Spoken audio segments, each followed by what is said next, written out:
As I stared at a blank sheet of paper, digital but still, I had so many thoughts going through my mind. Do I want to teach about Hezbollah? Do I want to talk about Israel? About the pager bombs? What do I even think of this action? Should I talk about Jewish ethical tradition of war? Should I defend it or accuse it?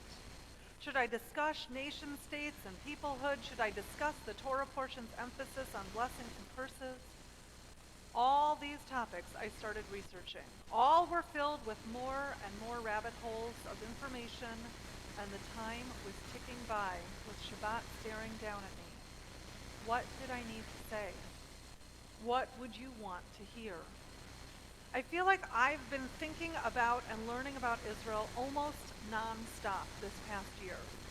One of you once told me, I want to come to services to get away from the news, but here you are still talking about it. Someone else shared that because of the current war and their current anti-Zionist feelings, they are taking a break from Judaism in general. What does it mean as a spiritual leader leading a community in crisis? Is it my role to share my passion, okay, maybe obsession, with you? Or is it my job to follow your lead? Is it my role to comfort the disturbed and or to disturb the comfortable? And how might I successfully do that anyway? It seems clear to me that one role of a Jewish leader is to seek out a Jewish lens or perspective on complex issues. Not everyone will agree that we should use a Jewish lens, and not everyone will agree that my interpretation is in fact the Jewish interpretation. So let's look at a really tough and relevant question for right now. Are Jews pacifists? Torah is filled with commandments about peace and about protecting humanity, whether the basic love your neighbor as yourself from Leviticus, or a more direct seek peace and pursue it from Psalms. You would not be mistaken to believe that Torah and God wish for Jews to be peaceful and for Jews to have a universal view of humanity.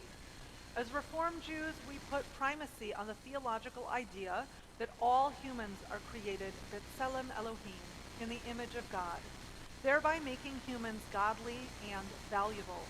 Combined with this, many times Torah teaches us to love the orphan, the widow, and the stranger. It is no wonder we come to a universal understanding of valuing human life, not just Jewish life, but all of humanity. But Torah is not only peace-filled. As we are reading in Deuteronomy, at this season, we learn of many rules pertaining to the conquering of the land. God not only is described as a God of war, Adonai Tzevaot, God commands the Israelites to go into battle. We know that pikuach nefesh, saving a life, is a command for which almost all other commandments can be broken. But Torah also teaches that killing in self-defense is permissible. Some even say commanded. Lo tirtzach, the sixth commandment of the top 10. Christians tend to translate this as thou shalt not kill, but most Jewish translations say you shall not murder, making a distinction between justified, unjustified, and accidental taking of life. Not only does Torah not lead to a clear answer on war and peace, I would say it leans towards war with instructions for conquering Canaan as a means to create a utopian, peaceful society once the Israelites are safely settled in the land. One might summarize this theory as war which leads to peace. For nearly 2,000 years, all discussions of war and Israelite army and the ethical behavior of an army were completely theoretical. After the year 70 of the Common Era, the Israelites were exiled across the Roman Empire, with no army to dream of proper or improper behavior for. In fact, the destruction of Jerusalem and the experience of exile was so traumatic, the sages who helped create Rabbinic Judaism de-emphasized war and power to help Jews live under the rule of others. But Talmud did not give up on the concept of self-defense. In multiple places, Talmud teaches, if someone comes to kill you, kill him first. So where do we go from here with our divided thoughts on Israel's military might, military ethics and efficacy? Where do we go to understand the universality of all human life in balance with the nature of claiming one's own, your neighbor, your clan, your people, your family? Like most things in Judaism, there is not only one right answer, and surely a multiplicity of opinions can be gained by looking through a Jewish lens. Some lenses will emphasize the universal, some the particular, some the peaceful, some the defensive. My wish for this community is that we see the value of finding different answers, and perhaps have some humility that the answer we came to might not be the only correct one, when we see other community members looking through Jewish lenses, yet coming to different conclusions. What happens when one concludes that Israel is fundamental to the Jewish identity, and others conclude its actions are fundamentally antithetical to Judaism? What should we teach our students? What should we teach from the Bima? I ask, is there room for both?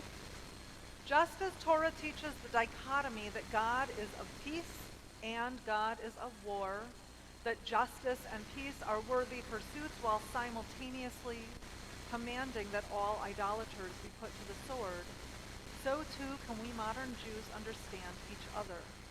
We are human. We are filled with contradictions. Sometimes I care more for those who are like me. Sometimes I care more for the stranger. Both, in fact, are commanded by Torah. This week, I was struck with two simultaneous thoughts when I read about the pagers exploding in Lebanon.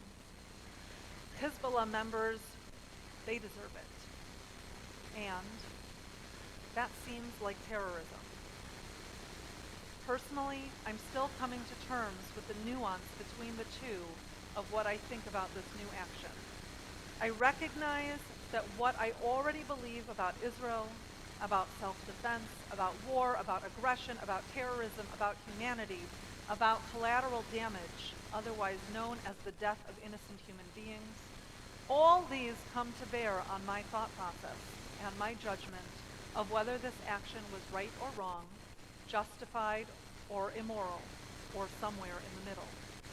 I hope you will be open to the multiplicity of opinions and the multiplicity of methodologies that come to such opinions. Help us to strengthen our community by being open to those who disagree with and finding a Jewish lens in their conclusions as well.